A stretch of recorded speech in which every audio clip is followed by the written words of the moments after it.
Bienvenue my friends sur Intensément Podcast, le média qui explore l'univers des HPI, au potentiel intellectuel, surdoués, ES et compagnie, à la recherche de l'info la plus fiable possible avec une ouverture d'esprit critique cependant.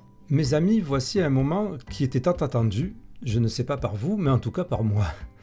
Pourquoi ? Parce que donc vous avez compris, si vous suivez ce podcast depuis le début et surtout ces derniers mois, que parmi les principales confusions et idées fausses sur le haut potentiel intellectuel, il y a tout un tas de symptômes et caractéristiques entre guillemets HPI qui en fait correspondent, vous l'avez compris maintenant, à des troubles du neurodéveloppement et principalement aux troubles du déficit de l'attention avec ou sans hyperactivité, TDAH, et au TSA, troubles du spectre autistique. Il s'avère que j'ai un TDAH et que j'avais donc plus de facilité à l'aborder jusqu'à présent. Mais le TSA est tout aussi important.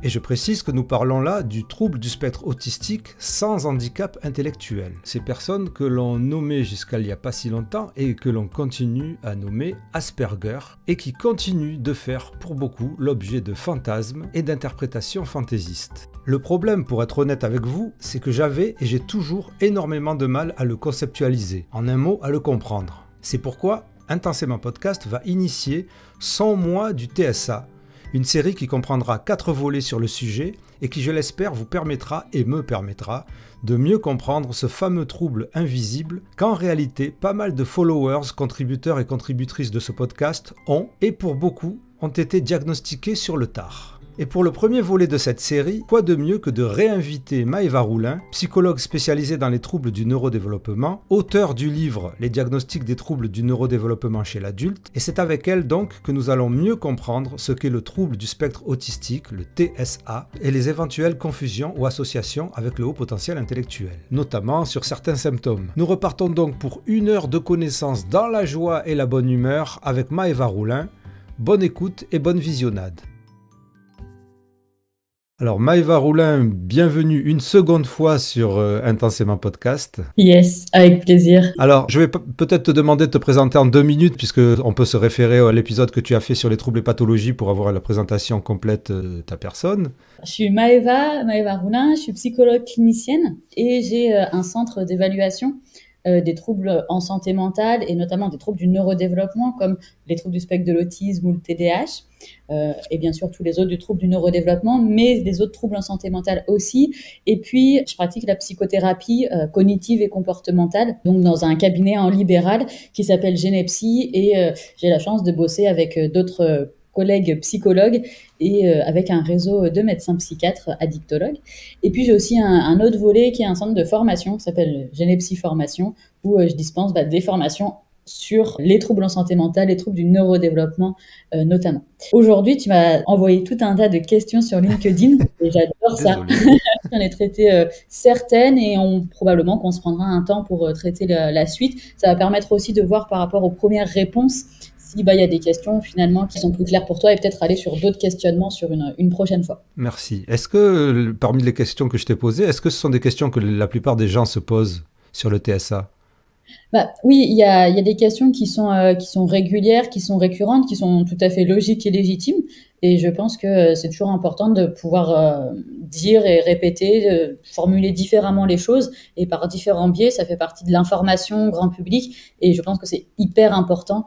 Par exemple, quand on voit en patientèle l'importance et dans la recherche de la psychoéducation des personnes concernées et des aidants, voilà, je pense que l'information et la psychoéducation sont essentielles, donc aucun souci pour travailler sur ça avec toi. Ok, donc la première question, c'était donc expliquer le TSA, évidemment, et quelles seraient les différences entre le trouble du spectre autistique avec ou sans handicap mental ? Alors, on va commencer par des définitions. Okay, parce qu'il faut savoir de quoi on parle quand on parle de déficience intellectuelle ou de handicap intellectuel ou de handicap mental. Donc déjà, la référence qu'on va utiliser, ça va être soit le DSM-5, la 5e édition du manuel diagnostique et statistique des troubles mentaux, ou on peut aussi se référer à la CIM-10, CIM 10, c'est le numéro par rapport à la suite là de sortie. Et donc moi là, je me suis basée sur le DSM-5 parce que c'est le manuel où je suis le plus à l'aise et c'est un manuel qui est international en langue anglaise. Et donc, on va parler soit de handicap mental, soit de déficience intellectuelle. Et en fait, ça concerne un trouble qui va être défini par des limitations, des difficultés, des dysfonctionnements qui vont être significatifs à la fois dans le fonctionnement intellectuel, et on va voir comment on repère ça, mais aussi, et c'est très important parce que parfois par les professionnels ça peut être omis, mais aussi des difficultés dans le comportement qu'on appelle socio-adaptatif. D'accord, donc le fonctionnement intellectuel, ça t'en a déjà parlé sur ta chaîne, il va être, en tout cas à l'heure actuelle, avec toutes les limites que ça comprend, moi je vais pas revenir dessus aujourd'hui, ça va être repéré avec un test intellectuel, un test de quotient intellectuel, de QI. Donc chez les tout petits, c'est le WIPSI, enfin la WIPSI, chez les enfants, les ados, c'est le WISC, et chez les adultes, c'est la VICE. Voilà. Il y a d'autres tests de quotient intellectuel qui existent, comme le KABC par exemple, ou la SON-R. Ça permet d'aller regarder des aspects un peu spécifiques sur des profils spécifiques, mais je ne vais pas rentrer dans les détails aujourd'hui. En tout cas, selon le DSM-5, la déficience intellectuelle va être généralement diagnostiquée chez une personne qui aura des résultats dans un test de QI qui vont être globalement inférieurs à 70, à 70. Et pour le comportement socio-adaptatif, ça se réfère, la personne va gérer toutes les exigences de la vie quotidienne et s'ajuster aux nouvelles situations. Bien sûr, en fonction de l'âge. On ne demande pas la même chose à une personne de 19 ans qu'à une personne de 4 ans. Et donc, le fonctionnement socio-adaptatif, ça va couvrir 3 compétences. On va avoir les compétences qu'on va appeler plutôt conceptuelles, comme le langage, la lecture, l'écriture, les maths, le raisonnement, etc. Les compétences sociales. Là, on va être sur l'empathie, les interactions sociales, la communication interpersonnelle, les règles et les lois sociales, la capacité à se faire des amis, à répondre aux attentes sociales. Et puis, les compétences plutôt pratiques qui vont concerner les activités de vie quotidienne, comme le soin de soi, se laver, sa propre santé, sa sécurité, la scolarité, le travail plus tard, les loisirs, tout ce qui va être organisation, compréhension du temps et de l'argent. Voilà. Tout ça, ça va être les compétences pratiques. Et donc, dans le DSM-5, il y a des niveaux de déficience intellectuelle. Et là, je pense que tu vas voir pourquoi c'est hyper intéressant pour le sujet qu'on traite aujourd'hui. C'est qu'il y a plusieurs niveaux. Il y a léger, modéré, grave et profond. Et en fait, ça va être ce degré de gravité en fonction du degré de soutien qui est nécessaire. Okay, et on prend vraiment actuellement plus du tout le QI unique seul en compte. Donc, il y a vraiment un reflet d'une compréhension beaucoup plus nuancée du handicap intellectuel et ça va au-delà du score de QI.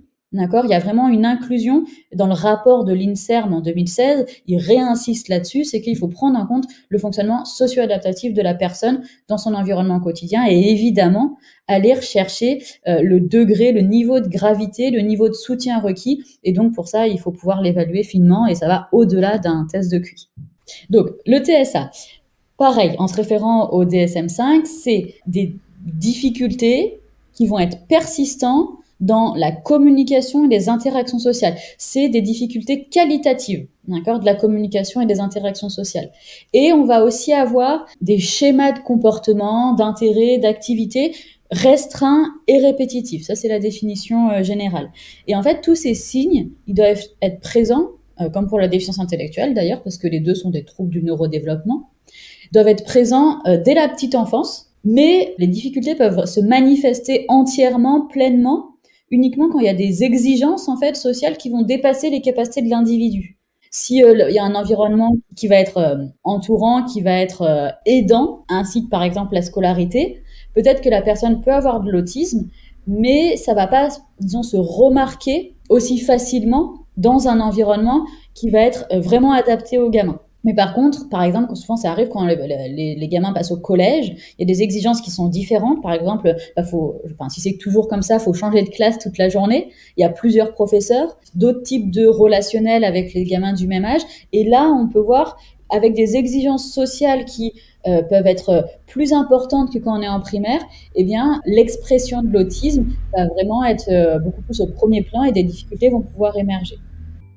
Avant de reprendre cet entretien super pertinent, je vous prends 15 petites secondes pour vous dire que ce média n'existe que par vos dons. Si cet épisode ou ce média dans son entièreté vous apporte quelque chose, que ce soit de la connaissance ou même de la matière à penser, vous pouvez vous aussi apporter à ce média en faisant une petite donation ponctuelle ou régulière, même quelques euros par mois est suffisant pour pouvoir permettre à ce podcast de vivre et donc à mon travail de perdurer. Et je remercie intensément toutes les contributrices et tous les contributeurs qui ont rendu cet épisode possible. D'accord, donc là en fait tu nous as donné 2 critères. Là, donc j'ai donné, le premier critère, c'est ce qu'on appelle la première R, c'est les difficultés qualitatives dans la communication et les interactions sociales. Et la deuxième R, qui vont être les schémas là, de comportement, d'intérêt, d'activité restreintes et répétitives. Et ensuite, j'ai parlé du retentissement, d'accord, parce que pas de retentissement, pas de trouble. Je fais référence à l'autre vidéo. On a compris. Mais il faut noter aussi qu'il faut attendre vraiment, dans certaines situations, que les exigences de l'environnement dépassent les capacités de l'individu pour que les signes vraiment soient bruyants. Ça ne veut pas dire qu'il n'y a pas d'autisme avant. Hein. Ça veut juste dire que voilà, l'environnement était plutôt adapté aux difficultés. Bien sûr, en fait, il faut que les signes de l'autisme entraînent un handicap significatif dans le fonctionnement social, scolaire, professionnel et dans les autres domaines importants de la vie de la personne. D'accord, donc pour l'instant, on n'est pas du tout dans tout ce domaine dont on parle beaucoup, du perceptif, du sensoriel et tout ça. Au niveau du DSM-5 et du je sais plus quoi, CIM-10, là, c'est pas les critères qui sont proposés pour définir l'autisme, enfin le TSA. Si, mais on y va étape par étape. Ah, pardon. Mais non, mais tu as raison de poser la question. Alors. En fait, où se trouvent les difficultés de traitement de l'information sensorielle? Elles se situent dans la deuxième ère de l'autisme, comme vous verrez sur le slide, dans les comportements, les intérêts, les activités restreintes ou répétitives. D'accord? Donc, dans cette deuxième ère, en fait, il y a 4 sous-critères, comme on voit dans la slide là, et il y a le 4e sous-critère on peut avoir l'habitude de l'appeler B4, qui va concerner les hyper et les hyporéactivités à des stimuli sensoriels. Et ça va comprendre aussi les personnes qui vont avoir des intérêts inhabituels pour des aspects sensoriels de l'environnement. Alors ça, je vais tout le détailler si tu es OK. Ça a l'air intéressant. Vu que c'était une des questions principales que tu me posais, je pense qu'il faut... Ben oui, parce que la plupart des personnes qui m'en parlent, qui parlent du TSA, qui sont TSA, me parlent principalement de ça, plutôt que des 2 premiers critères dont tu as parlé. C'est ça qui est intéressant. Donc, dans la deuxième ère, il y a 4 critères, comme je le disais, et en fait, il en faut au moins 2 sur 4 pour aller en faveur du diagnostic d'autisme. Bien sûr, il faut aussi voir la première ère et tout un tas d'autres choses, mais concernant le deuxième ère, il en faut au moins 2. D'accord? Et donc, le B4, ça en fait partie. Donc, ces hypo ou ces hyper-réactivités sensorielles ou les intérêts inhabituels pour l'environnement sensoriel, ça, c'est le critère B4. En fait, ça va être défini plus concrètement, comme par exemple des indifférences apparentes, attention, à la douleur, à la température, des réactions négatives, disons désagréables, spécifiques à certains sons, à certaines textures, des fascinations pour des lumières ou pour des objets en mouvement, souvent des objets qui vont tourner, ou alors des intérêts visuels pour certaines textures. Et en fait, dans ce critère, il y a de nombreuses personnes avec autisme qui se reconnaissent, où il va y avoir en fait soit des difficultés pour interagir avec l'environnement sensoriel, d'accord, donc, et d'une manière qui va être vraiment significativement différente des personnes qui n'ont pas d'autisme. Hein. Dans les études, il y a une différence significative dans les particularités sensorielles des personnes autistes et dans celles qui n'ont pas d'autisme. Et ça peut aussi impliquer une sensibilité accrue ou vraiment très réduite à certaines sensations. Tout à l'heure, je parlais de la chaleur.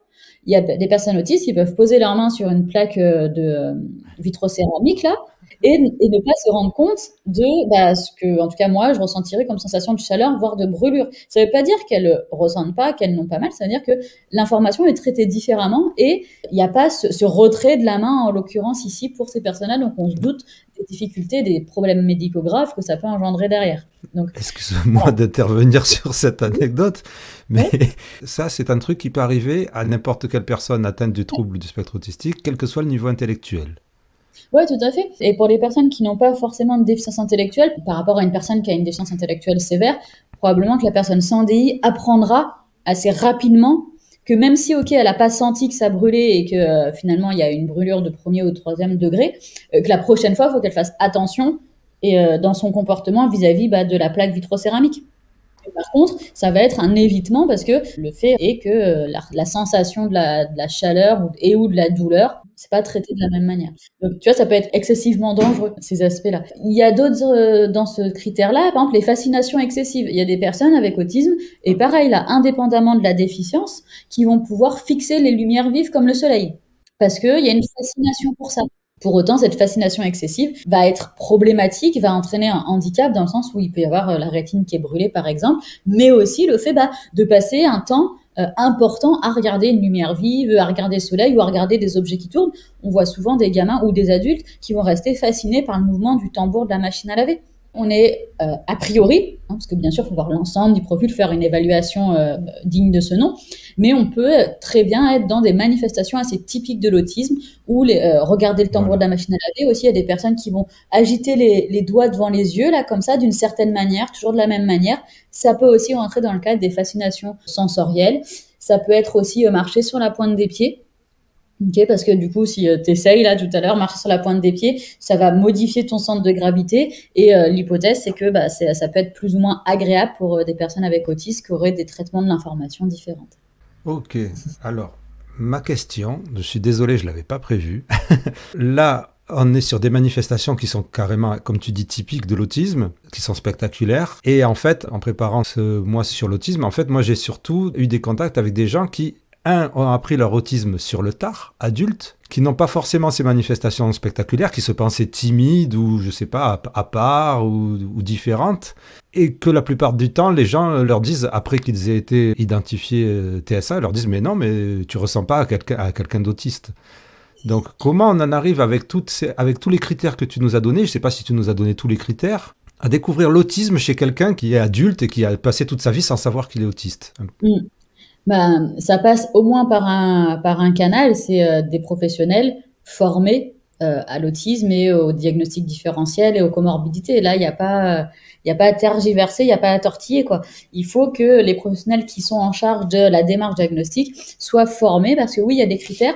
Oui, ils peuvent paraître nombreux, ces critères. D'ailleurs, on parle de spectre maintenant, mais c'est à la connaissance fine des critères et des diagnostics différentiels qui va permettre de repérer des personnes adultes jamais diagnostiquées tardivement et de manière efficace et de manière à ce que ça les aide à améliorer la qualité de vie, parce que l'objectif, c'est ça quand même. Donc oui, on peut percevoir les critères comme assez nombreux, et encore là, tu vois, on n'a qu'un sous-critère. Ok, mais voilà, c'est une question de formation. C'est comme moi, si on me demande de réparer une bagnole, je sais même pas par où commencer, et je sais pas ce que c'est une clé de 12. Enfin, tu vois ce que je veux dire? Non, mais je comprends bien, mais comment c'est possible? Enfin, il se trouve que j'ai fait l'entretien d'une de ces personnes-là avant de faire cet entretien avec toi, donc c'est une question qui a parcouru sa vie, et c'est pareil pour moi par rapport au TDAH. Comment on peut passer sa vie à aller voir des psychologues, des psychiatres, qui ne se rendent pas compte qu'on a un TDAH ou qu'on a un TSA? Comment c'est possible? Si on ne connaît pas les signes évocateurs, les signes d'alerte, on ne peut pas l'y repérer. Enfin, ça paraît peut-être tout simple ou trop simple, mais factuellement... Je suis désolé, c'est peut-être une question piège, on va peut-être pas la mettre dans l'enregistrement, mais je me pose vraiment la question. Je me dis comment c'est possible. Oui, mais je comprends complètement et tu as raison d'insister, mais c'est pas une question piège. Pour moi, si je ne sais pas ce que c'est une clé de 12, tu peux me mettre autant de clés que tu veux devant moi et je ne saurais pas reconnaître la clé de 12. Ça veut dire donc qu'il y a des psychologues ou des psychiatres qui ne sont pas formés à ça, qui ne le sauront jamais, qui ne verront jamais de patients TSA parce qu'en fait, ils n'ont pas été formés à ça. C'est là où je ne comprends pas en fait.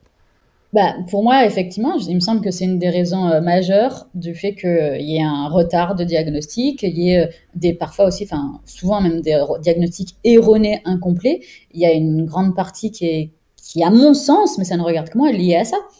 Bon, ok, je ne sais pas si tu as répondu à ma question, parce que j'aurais voulu aller plus loin, mais bon, on n'a pas le temps. Mais non, mais parce que ce que je ne saisis pas, c'est alors, ils trouvent quoi, ces psychologues-là? Qu'est-ce qu'ils vont trouver? Alors, je ne sais pas, c'est ça l'histoire. Ils vont soit se focaliser, par exemple, sur des symptômes isolés, par exemple. Ils peuvent aussi poser des diagnostics qui sont incomplets, donc par exemple une dépression. D'accord, mais pas aller au-delà, pas considérer d'autres aspects de symptômes qui ne sont pas en lien avec la dépression, mais ne pas les considérer, par exemple, ou ne pas savoir les expliquer, ne pas savoir quoi en faire. Et puis, il y a d'autres personnes qui peuvent poser des diagnostics, disons, de classification ou de référentiel scientifique, ou pas scientifique d'ailleurs, très anciens, Oui, mais ça veut dire que dans le cursus, je sais pas comment vous appelez ça, de formation du psychologue ou du psychiatre, je sais pas qui véritablement doit avoir ça, il est possible de faire toute sa formation sans jamais regarder ces critères-là, sans jamais les lire, sans jamais en avoir entendu parler. C'est là où mais vraiment, je me pose vraiment d'énormes questions sur tout ça. J'ai des collègues médecins qui m'ont dit combien d'heures d'enseignement dans toutes leurs cours de médecine, enfin dans toute leur cursus de médecine, combien d'heures ils avaient sur les troubles du neurodéveloppement. De ce qu'ils m'ont dit, et je peux aller vérifier, c'est une demi-journée. Alors, je comprends pas. Je comprends pas pourquoi, alors, dans ce cas-là, je sais pas. Alors, soit on est dans une bulle, enfin, je parle des gens comme moi. Comment est-ce que tu vois ça, toi, en tant que, entre guillemets, spécialiste des troubles du neurodéveloppement, parce que tu as quand même écrit un livre. Est-ce que c'est quelque chose qui, internationalement, c'est la même chose, c'est pareil internationalement, ou c'est quelque chose qui est spécifique à la France, ou qu'est-ce qui se passe, en fait? Pourquoi est-ce qu'on peut passer toute sa vie comme ça, ne jamais être détecté TDAH ou TSA? Bah, moi, qu'est-ce que j'en pense? Je pense que c'est très dommageable avec pourtant des importantes connaissances scientifiques à l'heure actuelle, hein, enfin, et même depuis des dizaines d'années, notamment pour le TDAH et l'autisme, c'est fort dommageable, dommage et catastrophique de rater autant de personnes qui passent le pas des consultations et qu'on ne puisse, dans certains cas, pas pouvoir apporter de réponse par méconnaissance, mais aussi par absence de réorientation vers un collègue qui pourrait lui repérer les choses. D'accord? Parce qu'il y a le fait de ne pas savoir et on ne peut pas tout savoir, on ne peut pas se former à tout. Par contre, il y a, je pense, une compétence à avoir, à garder, à entretenir, celle de la réorientation pour avoir un autre avis, pour aider la personne à essayer de comprendre ce qui survient et ce qui lui pourrit la vie. Moi, mon point de vue, c'est que oui, c'est retard, c'est diagnostic erroné, manqué, incomplet, c'est catastrophique. Mais mon positionnement, ça va être plus être, si je peux me permettre de dire ça, être dans l'action en faisant bah, justement des consultations, en faisant de la formation pour essayer à mon petit niveau là, de minimiser un tout petit peu l'impact de ces aspects-là. Après, au niveau international, oui, c'est pareil. Quand on regarde les études de prévalence, dans les discussions des articles scientifiques, on voit vraiment l'impact de la meilleure formation qui va faire augmenter dans certaines situations la prévalence, mais pas parce qu'il y a plus de personnes forcément, parce que le repérage est beaucoup plus efficace. Je vois. Bon, désolé de sois parti dans ce sens-là. Tu parlais donc de dépression. Si j'ai bien compris, la dépression, l'anxiété, tout ça, ça fait partie aussi des comorbidités du TSA. Tout à fait. Et donc les gens peuvent arriver à être identifiés TSA à partir de ces comorbidités. Alors est-ce que c'est comme dans le TDAH? Est-ce qu'il y en a quelques-unes qui sont les plus prévalentes justement? Sur les comorbidités, bah, on va avoir des comorbidités TSA, TDAH, on va avoir des comorbidités et vous verrez dans le slide les pourcentages exacts parce que je les connais pas tous par cœur. Donc TDAH, TSA, on va avoir TSA avec le syndrome de Gilles de la Tourette, ça survient. TSA et troubles spécifiques des apprentissages comme la dyslexie, la dysorthographie, la dyscalculie. Après, il peut y avoir aussi donc TSA et déficience intellectuelle, comme on l'a vu au tout début. Et ensuite, il peut y avoir des comorbidités avec des autres troubles en santé mentale, comme la dépression, troubles dépressifs, comme les TOC, troubles obsessionnels compulsifs, les troubles d'anxiété sociale ou phobie sociale, hein, c'est synonyme, qui peuvent déboucher sur ce qu'on peut appeler aussi, c'est pas dans le DSM, mais c'est un terme qu'on retrouve régulièrement, c'est le refus scolaire anxieux, hein, ou la phobie scolaire. Il peut y avoir aussi des comorbidités avec d'autres troubles en santé mentale, comme et puis là, il y a pas de règle en fait, hein, tout peut arriver, j'ai envie de dire, avec les troubles du spectre de la schizophrénie, des addictions, même si c'est pas hyper fréquent dans l'autisme, avec les troubles bipolaires, avec les troubles du comportement alimentaire.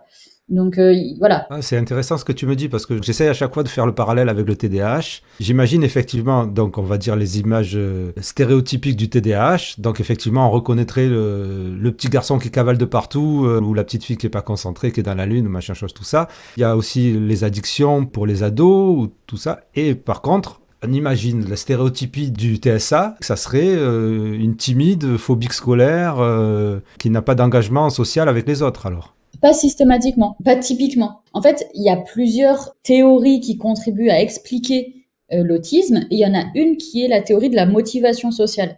Et en fait, dans la théorie de la motivation sociale, alors c'est à l'état de recherche, hein, faut prendre avec des pincettes, bien sûr, mais il y a des personnes avec autisme qui ont une motivation sociale, mais ensuite, il y a les codes sociaux, les habilités sociales sont quand même vachement en panne. Donc, même s'il y a l'envie, le manuel est trop partiel et il n'est pas assez efficient, efficace, mais il y a les motivations sociales et il y aurait d'autres personnes avec autisme qui auraient une faible motivation sociale. D'accord? Et donc, même s'il n'y a pas les codes, les habilités, le manuel est pas top, mais en même temps, même s'il y a peu de motivation à aller vers les autres. D'accord? Donc, ça, c'est des théories qui nous aident un peu à comprendre au fil du temps et avec l'avancée de la littérature. Mais une personne avec autisme n'est pas par définition en retrait social, n'est pas par définition sans envie d'aller vers les autres. D'accord? Et ça, tout ça, c'est à évaluer au travers une démarche de qualité et voir un petit peu si la personne a envie d'aller vers les autres, comment ça se manifeste, quelle est la qualité de la recherche de lien social, etc. Je peux te donner un exemple, c'est si la personne va vers les autres uniquement pour parler des baleines bleues, oui, elle va vers les autres, c'est quand même très bien. Uniquement pour parler des baleines bleues, la qualité de l'interaction sociale, la qualité de rentrer en matière, là, c'est plus compliqué. Tu vois? Et tout ça, c'est des choses qu'on va aller chercher au cours de l'évaluation. Et là, c'est un tout petit aspect du TSA, mais qui est essentiel à comprendre. Là où tu parlais du TDAH tout à l'heure, un TDAH pur, là, sans TSA, je veux dire, va pouvoir aller vers les autres et parler des baleines bleues, par exemple, mais pas parce que il pourrait avoir un centre d'intérêt restreint ou des difficultés dans les codes sociaux, mais par impulsivité, en fait. Il a envie de dire un truc, il vient de voir un truc sur les baleines bleues, il y va, il coupe la parole, il s'en tape si l'autre est en train de parler, il veut dire son truc, il a peur d'oublier. Tu vois? Et ça, c'est tous ces mécanismes sous-jacents, ces processus-là, d'accord, qui vont expliquer impulsivité davantage TDAH, intérêt spécifique davantage TSA, tu vois? Et ça va aider les cliniciens à faire les différentiels. Mais c'est pas des cliniciens que vous devriez vous appeler, c'est détectives. Donc ce fameux TSA sans déficience intellectuelle et en plus de ça avec le HPI, tu m'as parlé des modes de pensée ou de la cohérence centrale que je savais pas que ça existait, c'est génial, j'ai découvert ça, je me suis dit que c'est pas vrai. Et donc, ça participe aussi peut-être à ces histoires de faux symptômes HPI, où les gens pensent qu'ils ont une pensée différente. On parlait donc de ce critère B4, des particularités sensorielles, et ce que tu me demandais, c'était un peu des explications sur cette dimension perceptive, traitement de l'information sensorielle dans l'autisme. Comment est-ce que ça pourrait avoir un impact dans la vie quotidienne? Donc j'ai donné plusieurs exemples tout à l'heure, mais bien sûr, je pourrais en redonner par la suite. Est-ce que ces problèmes sont fréquemment associés au TSA? La réponse courte, c'est oui, dans le sens où ça fait partie des critères, bien que ce ne soit pas obligatoire d'avoir des particularités du traitement sensoriel pour recevoir un diagnostic de TSA. Okay. Et ensuite, tu m'avais questionné sur ces modes de pensée, disons, autistiques, ce concept de cohérence centrale. Alors, cette cohérence centrale, c'est une des théories, d'accord, qui va tenter d'expliquer les particularités de traitement de l'information sensorielle chez les personnes avec autisme. Il y a là cette théorie de la cohérence centrale et il y a aussi la théorie du surfonctionnement perceptif. Donc il y a ces deux théories qui essayent d'expliquer ce critère B4. Il faut savoir que c'est des théories qui n'expliquent pas tout. Elles expliquent en partie. Elles ne se suffisent pas à elles-mêmes. Elles ont complètement, par contre, le mérite d'exister. Un des avantages aussi, c'est que les chercheurs qui ont mis au point ces théories ont sollicité des personnes avec autisme. Je pourrais te renvoyer sur des vidéos. Bon, elles sont un peu vieilles maintenant, mais ça ne retire vraiment rien à la qualité de ce qui est dit par les personnes concernées au sujet des particularités sensorielles. Donc cette première théorie, la cohérence centrale, cette théorie elle est développée par Uta Frith et Leslie de mémoire, et c'est une théorie qui est proposée donc pour expliquer ces caractéristiques cognitives. Et selon cette théorie, les personnes TSA auraient du mal à intégrer des informations qui proviennent de différentes sources pour créer un tableau cohérent, un tableau significatif, d'accord? En fait, pour simplifier, on imagine qu'on est en train de regarder un film. D'accord? Pour la plupart des gens, comprendre l'histoire, ça implique de prendre en compte non seulement les dialogues, mais aussi les expressions faciales, le ton de la voix, le contexte de la scène, les actions des personnages, par exemple. Okay? Et les personnes, on va dire, neurotypiques vont assembler toutes ces informations pour comprendre l'histoire dans son ensemble. Ça, c'est ce qu'on appelle la cohérence centrale. Par contre, une personne avec autisme, elle pourrait, selon cette théorie, avoir du mal à faire cette intégration, c'est-à-dire qu'elle pourrait se concentrer sur les détails, les poils du tapis, le tableau qui est un peu pas droit. Elle pourrait se concentrer sur des détails comme de l'arrière-plan ou le son de la musique aussi, hein, au lieu de comprendre l'histoire dans la globalité, comme je l'ai expliqué juste avant. Et du coup, ça pourrait rendre la compréhension de l'histoire difficile. Malgré le fait que la personne ait une attention minutieuse aux détails, il n'y a pas cette intégration des différents éléments des scènes pour faire un tout, pour qu'il y ait une cohérence centrale. Si là, dans mon bureau, je regarde, là, il y a un masque d'escrime et puis il y a des poils de tapis là qui sont oranges, ok, j'ai vraiment une perception des détails, mais pour donner le contexte de la pièce, c'est compliqué. Je pourrais pas donner un contexte qui est cohérent. Donc, ça peut se voir du coup en vie quotidienne. Quand les personnes avec TSA vont avoir du mal à comprendre les intentions des autres, d'accord, à suivre les conversations, à saisir les nuances des interactions sociales, parce que ça implique de rassembler une multitude d'indices et d'informations. C'est aussi important de noter que c'est, donc comme j'ai au début, hein, ces théories, c'est des tentatives d'expliquer le fonctionnement qui est complexe des personnes avec autisme. La cohérence centrale. Pourquoi j'en parle dans le cadre des particularités sensorielles? Parce que si une personne autiste a des particularités sensorielles, elle pourrait se focaliser sur certains aspects d'une scène, certains aspects d'une situation, parce que hyper attirée par certaines choses sensorielles, je sais pas moi, elle pourrait être hyper attirée par mon ampoule là qui brille et regarder uniquement l'ampoule, du coup pour prendre d'autres éléments informatifs pour tirer des conclusions sur la situation, la scène ou l'interaction, c'est compliqué si je suis en train uniquement de regarder l'ampoule. C'est compliqué aussi s'il y a, je sais pas, il y a un chien qui aboie et qu'il y a une sensibilité là et que la personne n'arrive pas enfin, elle est en difficulté avec le bruit qui est fort et que ça la gêne extrêmement, ça la handicape finalement, elle pourrait avoir du mal à aller chercher les informations pertinentes, encore une fois, pour faire cette cohérence centrale. Et alors après, il y a un autre auteur qui parle de surfonctionnement perceptif. C'est une autre théorie.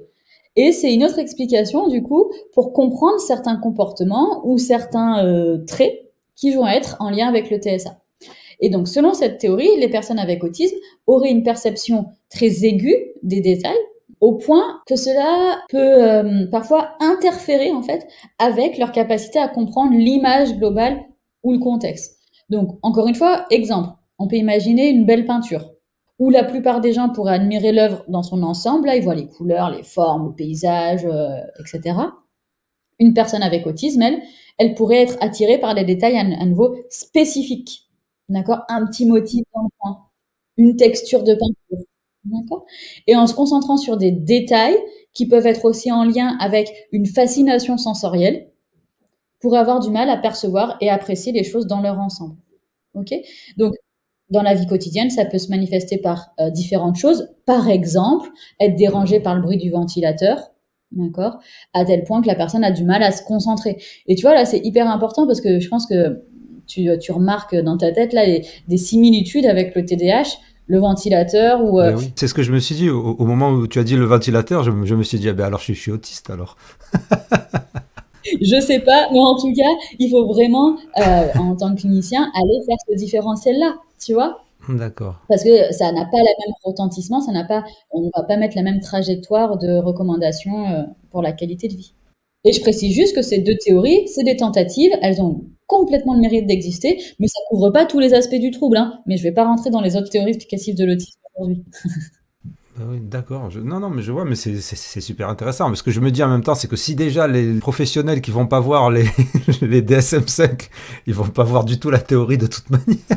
Ben non, surtout en plus, c'est pas marqué dans le DSM, ça, c'est la littérature. Le DSM a ses qualités, il a ses défauts, hein, évidemment. Et les théories, pareil, probablement. Après, moi, je veux bien qu'on mette le DSM ou la CIM à la poubelle, mais qu'est-ce qu'on propose derrière? Et je suis ouverte à ça, hein, mais qu'est-ce qu'on propose ensuite? Une société uniquement plus tolérante et plus ouverte, etc. Oui, je veux bien. Enfin, voyons l'état du monde et heureusement, hein, ça paraît compliqué de. Alors, on peut peut-être introduire un petit peu au potentiel intellectuel, très haut potentiel intellectuel, en lien avec le TSA. Donc, qu'est-ce que dit la littérature sur au potentiel TSA? Il y a des trucs, mais pas non plus beaucoup de trucs. Donc déjà, la première chose, c'est que encore et encore, ça mérite des études complémentaires, d'étudier encore plus le sujet. Bon, il y a quand même des choses. Notamment un auteur là qui s'appelle Doubé, en 2014, qui a publié un papier où il parle de la littérature sur les jeunes avec un haut potentiel. Et il parle aussi du chevauchement entre les caractéristiques des capacités des élèves et de ceux qui ont un TSA. Donc, qu'est-ce que ça dit? Selon cet auteur, et le papier date de 2014, selon la majorité de la littérature, toutes ces études proviennent de la littérature de l'éducation, en fait, et généralement rédigées par des éducateurs, des enseignants ou des parents. Ce qui veut dire pas par forcément ou spécifiquement des personnes qui sont des scientifiques, donc qui ont un doctorat en sciences sociales, en sciences du comportement, en psycho ou que sais-je. Les recherches empiriques là, sur les aspects spécifiques à la douance, y compris les recherches sur les jeunes avec un haut potentiel, vont répondre à des critères qui vont faire à ces défauts. Et ça, c'est un problème en fait dans les recherches à ce sujet-là. C'est-à-dire que c'est pas toujours les mêmes critères qui sont pris en compte dans les études. Donc déjà, on ne regarde pas la même chose. Et parfois, il y a des critères qui sont finalement erronés ou qui partent de choses qui de base sont erronées. Par exemple, il y a, comme tu l'as vu avec d'autres des collègues à moi là, il y a certains signes, soi-disant signes qui sont attribués au haut potentiel à tort. D'accord. Et si dans la recherche on part sur ces faux signes du haut potentiel, voilà, ça peut poser des problèmes dans la qualité de la recherche, en tout cas dans les conclusions qu'on peut en tirer. Et donc ça, c'est particulièrement vrai pour les études sur les personnes à haut potentiel et sur les études avec les personnes HP et TSA. D'accord. Donc il y a quand même quelques biais méthodologiques dans le groupe de peu d'études qui existent. Donc, en termes de chevauchement sur les caractéristiques TSA-HP, donc il y a quelques recherches dans le domaine qui décrivent des similitudes entre les enfants HP et les enfants TSA. Par exemple, des excellentes capacités de mémoire, un développement précoce du langage, des compétences scolaires, des intérêts intenses, des sensibilités sensorielles et un développement asynchrone. Donc, ces similitudes-là, elles conduisent à un défi dans la différence des comportements simplement associés à des capacités, à un fonctionnement cognitif élevé par rapport à ceux associés au TSA. Et du coup, ça va conduire à des problèmes de diagnostic erronés ou manqués. En fait, là, le truc hyper important à comprendre, c'est soit il pourrait y avoir ces aspects communs, ces similitudes, mais il en reste que le haut potentiel, jusqu'à preuve du contraire, n'est pas un trouble. Oui, oui, évidemment. Mais, et puis aussi, tu disais, il y a des similitudes. Par exemple, moi, je veux bien parler de potentiel en parlant de bonne mémoire ou précocité, machin, mais des spécificités sensorielles ou je sais plus quoi, pour l'instant, si j'ai bien compris, c'est pas validé tout ça, ou ça fait pas consensus. Voilà, et en tout cas, il n'y a pas, enfin, à ma connaissance, hein, mais bien sûr, je serais tout à fait heureuse de lire des articles que j'ai manqués. À ma connaissance, il n'y a pas de preuves solides, il n'y a pas de consensus sur ces différents aspects. Par contre, la recherche avance. C'est intéressant de pouvoir mettre ça en évidence. Par exemple, si je prends les intérêts intenses, une personne à haut potentiel uniquement qui a des intérêts peut-être variés, divers ou très spécifiques à un sujet ou à un autre, ok, très bien. Dans quelle mesure est-ce que ça pose problème? Dans l'autisme, le critère est très précis. L'intérêt, il est fixe et restreint, soit par le type d'intérêt.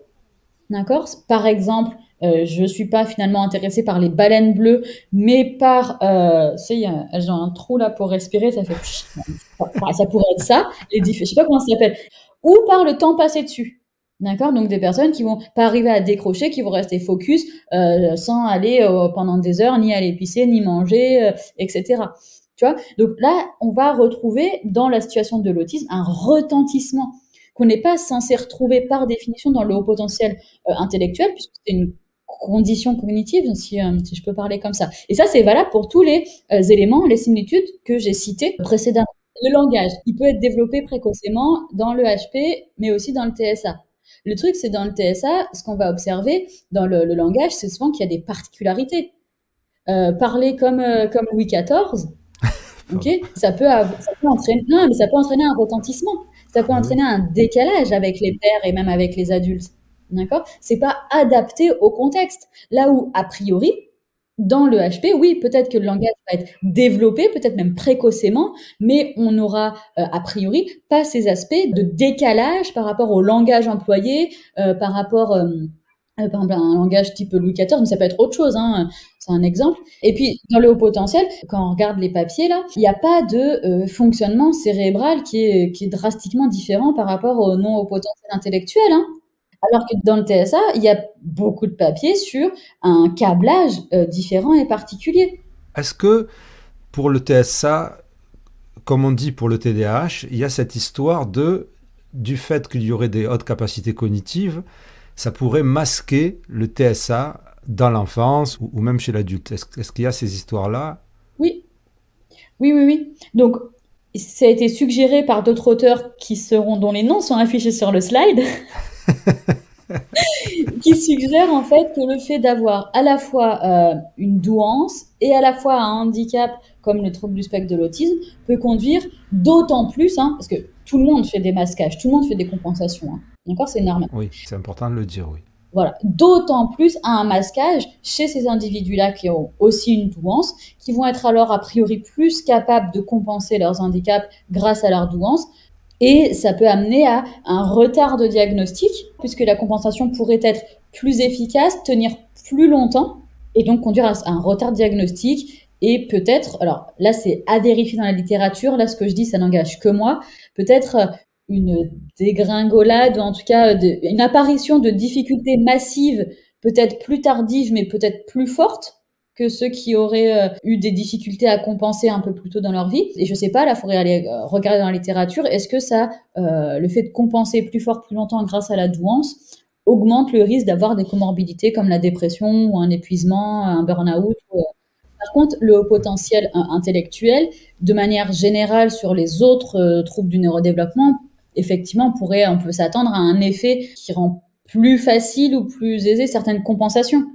Par exemple, pour une dyslexie, ça peut être trouvé plus facilement par soi-même des stratégies pour compenser. Ça pourrait être plus efficace sur l'application de stratégies, par exemple dispensées par l'orthophoniste ou logopédiste. Ça pourrait être une plus grande aisance pour demander de l'aide, ou tu vois. Ça pourrait passer par là. Ça ne veut pas dire que ceux qui n'ont pas de potentiel ne peuvent pas le faire. Hein. Oui, exactement. C'est ce que j'étais en train de penser pendant que tu disais ça. Même si je ne suis pas spécialiste, je sais très bien que tu vas dire qu'il y a des gens qui font des compensations sans avoir un haut potentiel intellectuel. Bien sûr, et même dans des déficiences intellectuelles, à un certain niveau, hein, les personnes peuvent compenser. Donc les compensations ne sont pas réservées aux personnes qui ont un fonctionnement cognitif plus élaboré. Bien sûr. Par contre, oui, ça peut être plus facilitant pour les choses que j'ai évoquées précédemment. Et de la même manière, sans te lancer un sujet ou des idées encore nombreuses, par exemple, en thérapie cognitive et comportementale, on peut voir certains avantages à certains endroits que des personnes avec un haut potentiel cognitif ont quand on travaille en TCC. C'est pas dire que les autres ne peuvent pas répondre positivement à la TCC, mais voilà. Enfin après, je pense que dans la plupart des situations, il faut pas faire tout un flan et un cake avec le haut potentiel intellectuel. Hein. Enfin, il y a d'autres trucs prioritaires. Il faut aller chercher la question du retentissement, quoi, et aller faire l'analyse fonctionnelle des difficultés, des problèmes, le répertoriement, le répertoire, la liste, répertoriation, je pense. la liste aussi des points forts pour venir soutenir les mises en place et puis bien sûr valoriser les personnes.